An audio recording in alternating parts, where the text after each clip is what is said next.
Karomah ulama Mandailing mengayomi umat Islam di Sumatera Utara.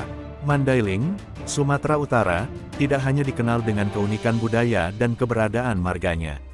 Lebih dari itu, Mandailing ternyata memiliki banyak ulama yang mengharumkan nama Indonesia.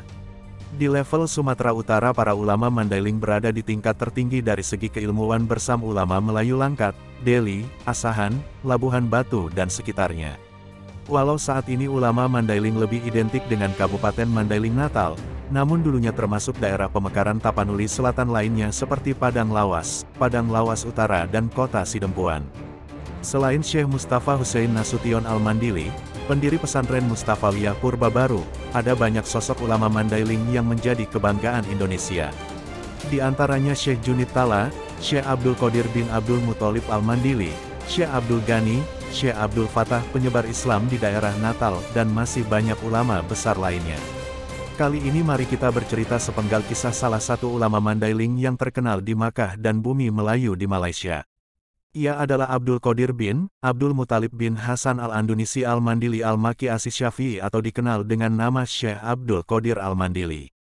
Syekh Abdul Qadir dilahirkan pada tahun 1329 Hijriah atau tahun 1910 di Desa Sigalangan, Kecamatan Batang Angkola, Kabupaten Tapanuli Selatan, Sumatera Utara.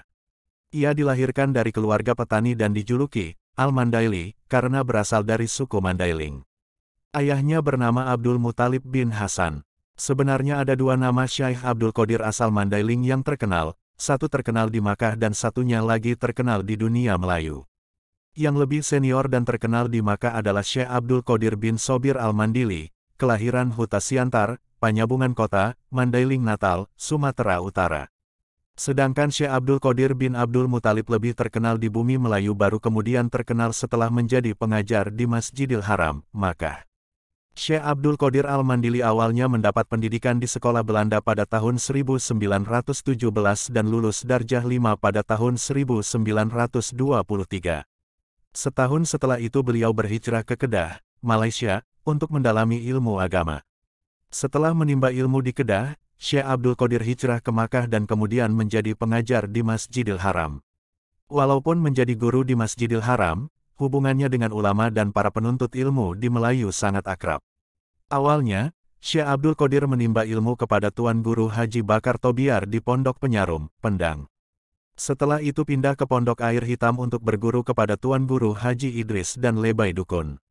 Pada tahun 1926, Syekh Abdul Qadir belajar di Madrasah Darul Sa'adah Al-Islamiyah, Pondok Titi Gajah, yang saat itu dipimpin Syekh Wan Ibrahim Abdul Qadir atau lebih terkenal dengan panggilan Pak Cuhim. Syekh Abdul Qadir belajar kitab kepada Pak Cuhim selama 10 tahun.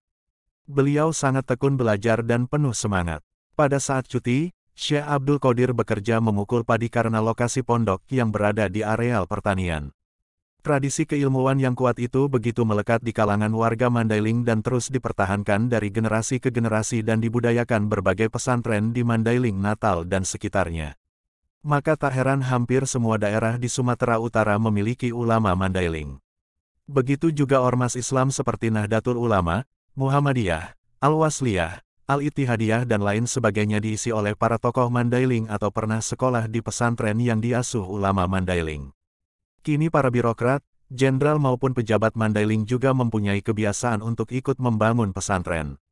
Hal itu terlihat pada kiprah Yayasan Islamic Center Jenderal Besar Haji Abdul Haris Nasution Sumatera Utara yang kini mempunyai lembaga pendidikan setingkat pesantren dan sekolah tinggi ilmu tarbiyah. Sekian, terima kasih sudah menonton.